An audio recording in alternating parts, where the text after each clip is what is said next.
Assalamualaikum warahmatullahi wabarakatuh.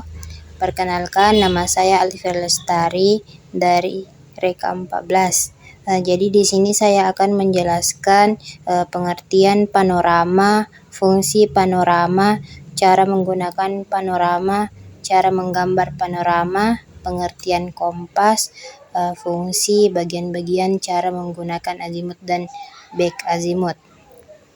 Adapun pengertian panorama yaitu menurut saya panorama itu adalah gambar pemandangan atau keadaan suatu tempat yang dibuat dalam bentuk sketsa sederhana dari sudut pandang tertentu.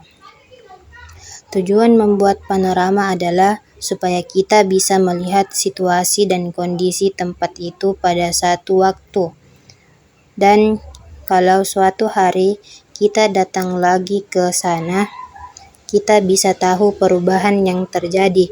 Tapi membuat panorama itu tidak sama seperti melukis pemandangan biasa, karena ada aturan, alat dan teknik khusus yang digunakan saat menggambarnya.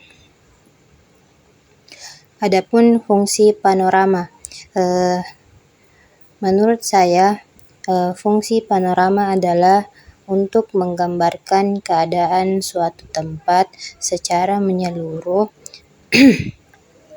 agar bisa mengetahui bentuk, situasi, dan kondisi wilayah tersebut.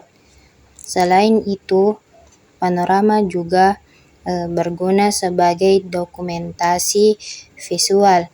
Jadi, kalau suatu saat kita datang lagi ke tempat itu, kita bisa melihat perubahan yang terjadi.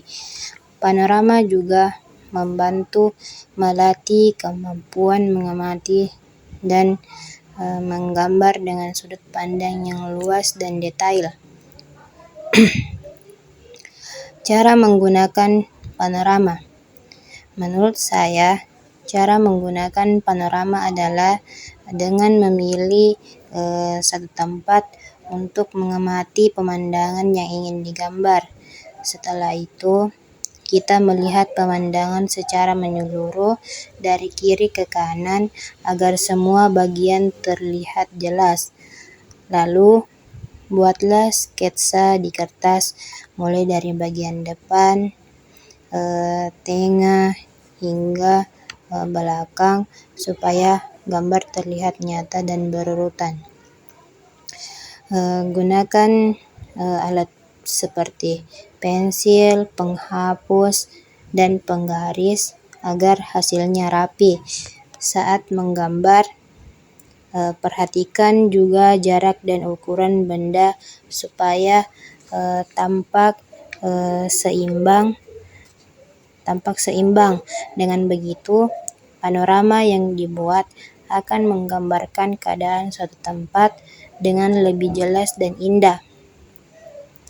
Adapun cara menggambar panorama yaitu menurut saya cara menggambar panorama adalah dengan menentukan dulu tempat atau pemandangan yang ingin digambar, misalnya gunung, pantai, atau desa. Setelah itu, tentukan titik pandang agar gambar terlihat menyeluruh.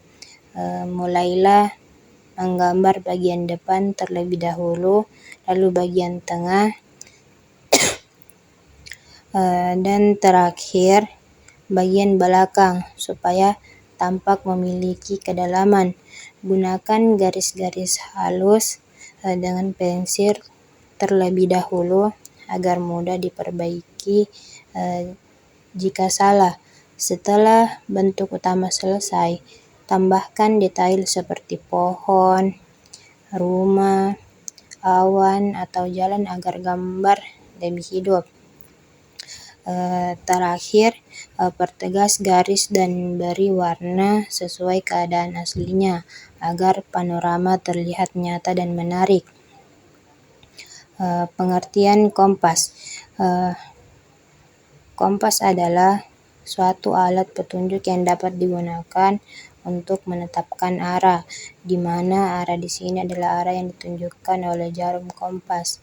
Tentu saja dalam hal ini arah yang ditunjukkan adalah arah utara kompas atau utara magnetis.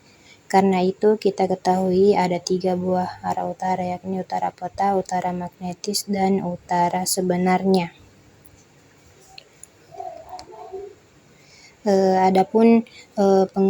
Adapun fungsi kompas yaitu menentukan arah, mengukur sudut azimut, dan alat bantu orientasi atau darat. Adapun bagian-bagian kompas yaitu yang pertama dial atau angka derajat dan huruf mata angin. 2. Jarum petunjuk selalu ke utara. 3. Visit membidik sasaran. Yang keempat